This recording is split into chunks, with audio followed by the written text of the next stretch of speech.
खड़े कीजिए, आज पहली बार आए हैं। सुनना पसंद है? सबको पसंद है। यस। एक देश में एक राजा हुआ करता था। राजा, बहुत सारे देश में होते हैं राजा। तो उस अंदर एक समस्या थी, बहुत बड़ी बीमारी। और ये बीमारी ऐसी थी कि वो राजा साहब को कहा गया था कि आप दूसरे कोई भी कलर नहीं देख सकते हैं, आपको सिर्फ लाल ही देखना है, सिर्फ लाल देखना है। लाल देखिएगा तो आपका बीमारी नहीं बढ़ेगा और बीमारी हो सकता है कि बीमारी भी ठीक हो जाए, सिर्फ लाल ही देखना है। और समस्या ये थी कि उस देश में बहुत सारे लोग पढ़े लिखे थे, बहुत सारे लोग हाई क्वालिफाइड और डॉक्टर भी थे, हॉस्पिटल भी था, बहुत सारे वैद्य लोग भी थे। तो समस्या ये थी कि उन्हें सिर्फ लाल ही देखना था। कोई और कलर देखने के बाद, कोई और रंग देखने के बाद वो समस्या फिर से बढ़ जाता था, तकलीफें फिर से बढ़ जाती थी। और वहां पर उस पूरे राज दरबार में एक मंत्री थे जो कि ज्यादा पढ़े लिखे तो नहीं थे, लेकिन बुद्धिमान सबसे ज्यादा थे, सबसे ज्यादा। और दुख की बात यह थी कि जब वो समस्या के बारे में राजा साहब को पता चला कि इनको सिर्फ लाल कलर ही देखना है, लाल रंग ही देखना है, उस समय में वो मंत्री जी उस देश में नहीं थे, कहीं बाहर चले गए थे किसी और काम से, और महीने 2 महीने बाद वो आने वाले थे। तो उनको तो समस्या बहुत सारा हो गया कि लाल ही देखना है। अब राजा साहब जब घर से बाहर निकले तो भाई बाहर तो बहुत सारे कलर हैं, बहुत सारा रंग है, लाल है, पीला है, काला है, बहुत सारा रंग है। देख लेंगे राजा साहब कहीं गिर जाएंगे तो राजगद्दी कौन संभालेगा भाई, देश कौन चलाएगा। तो ये बहुत विडंबना थी और उपाय कोई नहीं था। डॉक्टर के पास भी कोई उपाय नहीं था, वैद्य के पास कोई उपाय नहीं था, वक्ता के पास, मतलब जितने भी लोग को जानकारी हुआ समस्या के बारे में, विकल्प किसी के पास नहीं था। तो जब राजा साहब घर से बाहर निकले तो पूरा का पूरा रोड जो था लाल चादर बिछा दिया गया कि राजा साहब जहां भी जाएंगे दूसरा कलर इनको देखना नहीं है, नहीं तो जिएंगे कि नहीं जिएंगे गारंटी नहीं है। जो भी चीज उन्हें दिखाई देता था सबको लाल कलर से पेंट करवा दिया गया कि दूसरा कलर राजा साहब को नजर नहीं आना चाहिए। अब राजा साहब हैं तो देश भ्रमण में किसी दूसरे देश भी जाना पड़ता है, दूसरे शहर भी जाना पड़ता है, तो जहां जहां वो जाने लगे हर जगह को लाल रंग से पुतवा दिया गया, पेंट करवा दिया गया। अब ये समस्या जो था, अब राजा साहब तो घर में रहेंगे नहीं, बैठे टूर भी करना है, राजगद्दी संभालना है, देश के सारे जो लोग हैं उनको लेकर के चलना है। तो जहां जहां वो जाते गए वहां सारे चीजों को लाल कलर से रंगवाया जाता था, रोड पे लाल बिस्तर बिछाया जाता था हर जगह पे। हालांकि राजा साहब के पास पैसे की कमी नहीं थी, राजा थे भाई, राजपाट में कोई कमी नहीं थी, लेकिन जो हर जगह पर लाल रंग से बदलवाया जाता था उसमें तो खर्च लगेगा ना, खर्चा तो उसमें लगेगा। तो धीरे धीरे खर्चा हो रहा है, जहां जहां जा रहे हैं वहां वहां लाल रंग चढ़ाया जा रहा है, खर्चा होया जा रहा है। अंत में 6 महीने बीता तो राज दरबार में आर्थिक संकट आ गई।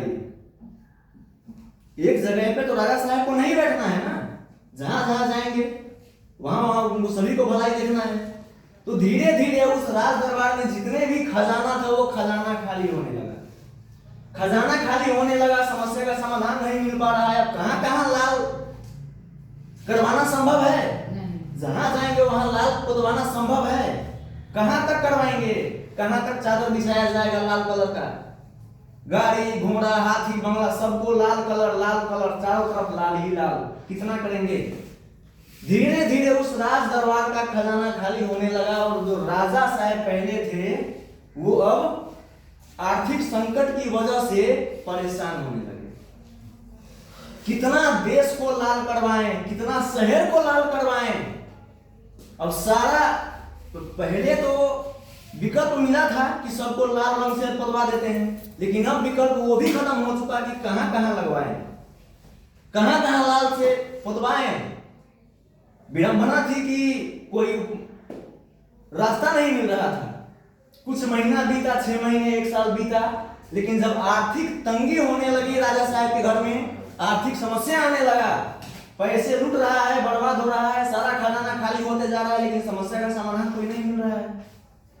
तो अंत में जाकर के मंत्रिमंडल गठन किया गया कि इस विषय पर कोई ऐसा निष्कर्ष निकाला जाए कि ये समस्या जो है ये हमेशा के लिए क्यों ना खत्म हो जाए। पढ़े लिखे बहुत थे, बहुत समझदार लोग थे, पढ़े लिखे थे, लेकिन वो समस्या का समाधान करने वाला व्यक्ति नहीं मिल रहा। जब सारे लोग थक गए, सारे लोग पीड़ित हो गए, चिंतित हो गए कि अब क्या किया जाए, अंत में जाकर के सभी लोग बोले कि क्यों ना मंत्री जी को यहाँ बुलाया जाए।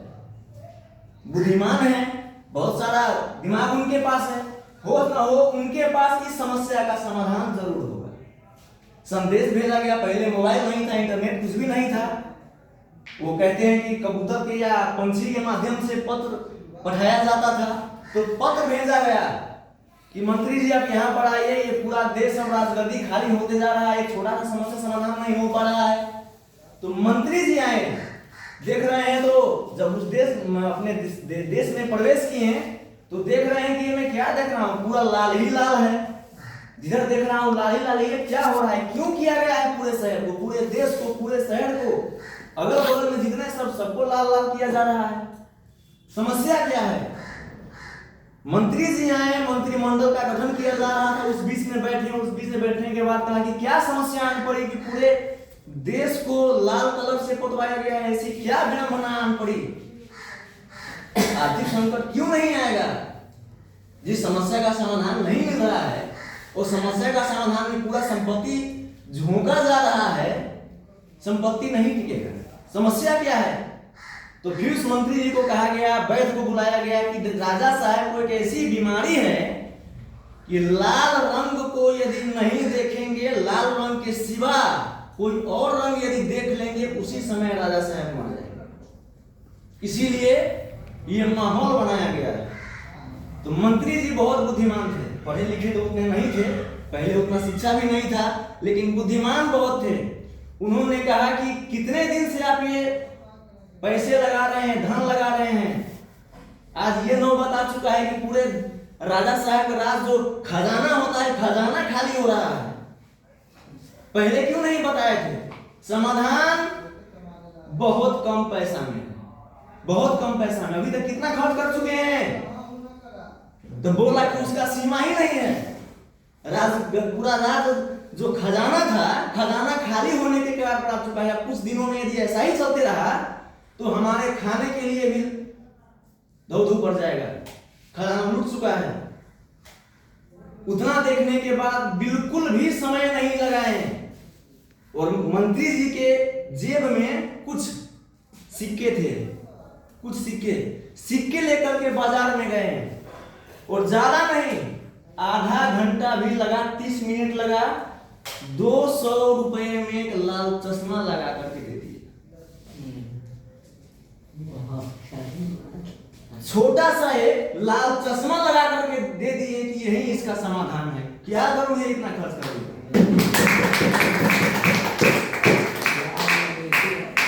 अब बताइए, इतना पैसा जो खर्च किया जा रहा था बेकार हुआ कि नहीं हुआ।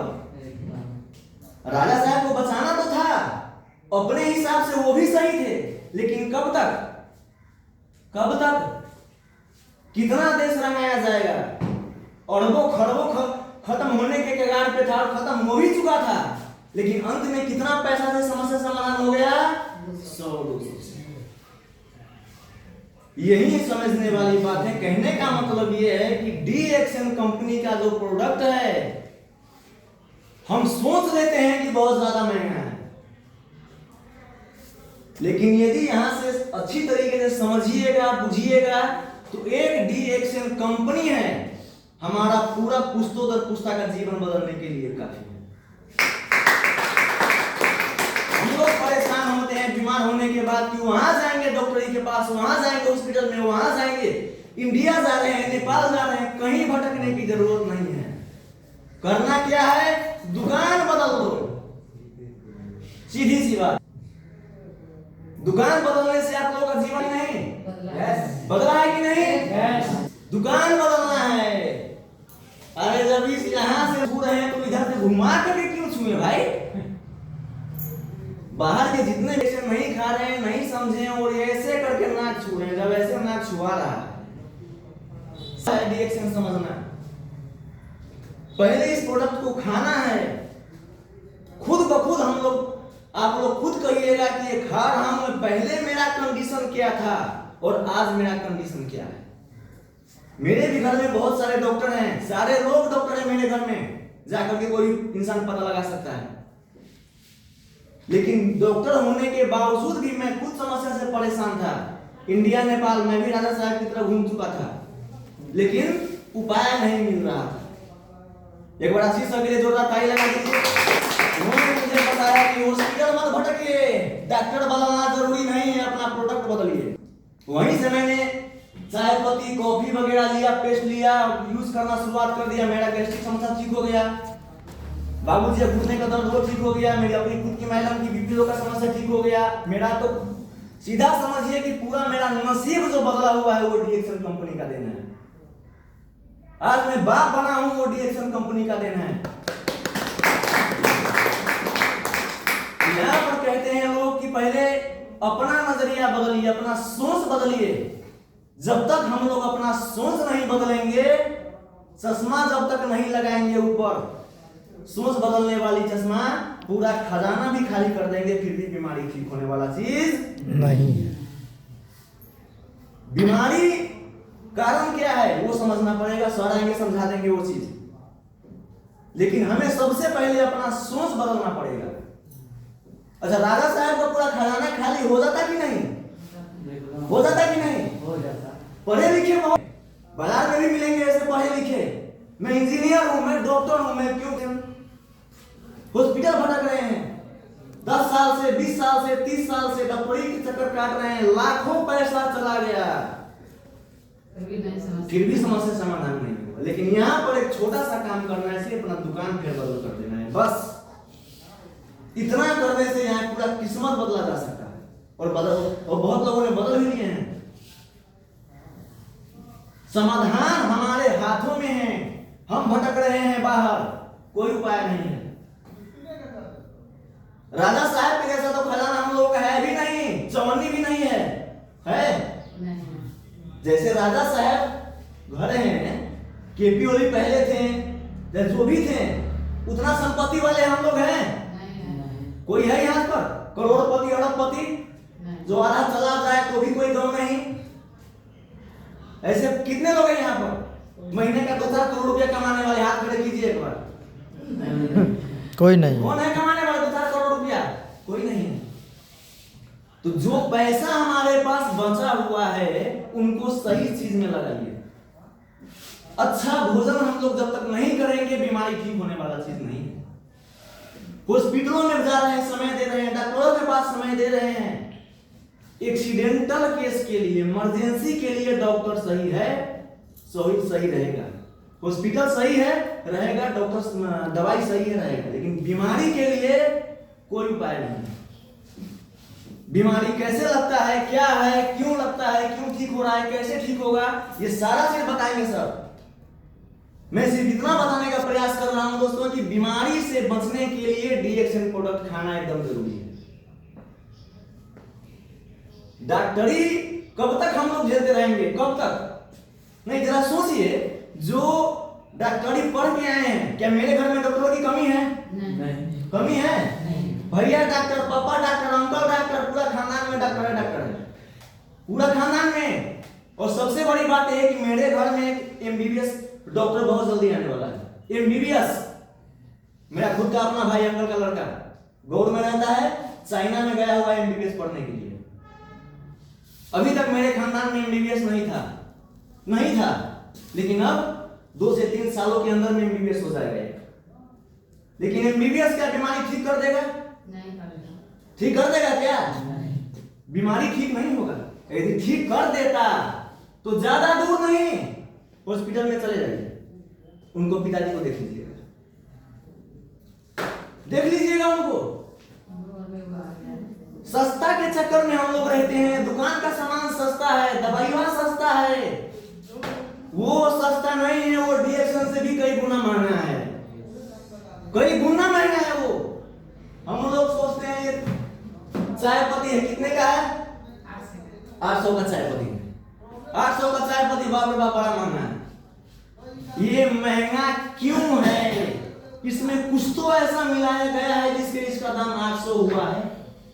कुछ तो ऐसा गुण है।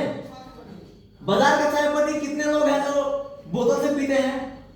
बोतल से कितने लोग? कल मैं गया था ससुराली में, वहां पर सभी लोग कब से पी रहे थे बोतल में चाय। मेरे पास गया दूध वाला चाय, का नमस्कार, दूध वाला चाय के दूध से राम। मैंने निकाला कॉफी बोतल में, एक बोतल ऐसे, और सबके सामने में दिखा के पीने लगा। सब देख करके छट पड़ गया कि बोतल से कैसे कॉफी पी रहे हैं। आंटी थी बेचारी, परेशान है, दामाद से दम घूमने का समस्या उनको बताया, मैडम ने भी बताई, अगले शनिवार वो आएगी। तो डॉक्टर खुद बीमारी से परेशान हैं, केमिकल खा रहे हैं, और हम और आप उन्हीं के भरोसे कैसे रहेंगे? तो सबसे पहले यहाँ हमारा सोच बदलना जरूरी है। जब तक हम लोग सोच नहीं बदलेंगे, जीवन बदलने वाला नहीं है।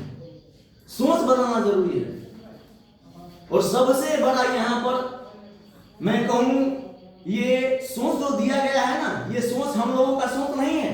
हमारे अंदर में खराब सोच बैठाया गया है, अंग्रेज के द्वारा बैठाया गया है। पहले बीमारी एक भी नहीं था। जब से ये केमिकल चला हुआ है, सस्ता से समझकर हम जो दुकान का सामान खरीदते हैं, वो सस्ता सामान नहीं है, वो बहुत ज्यादा महंगा है।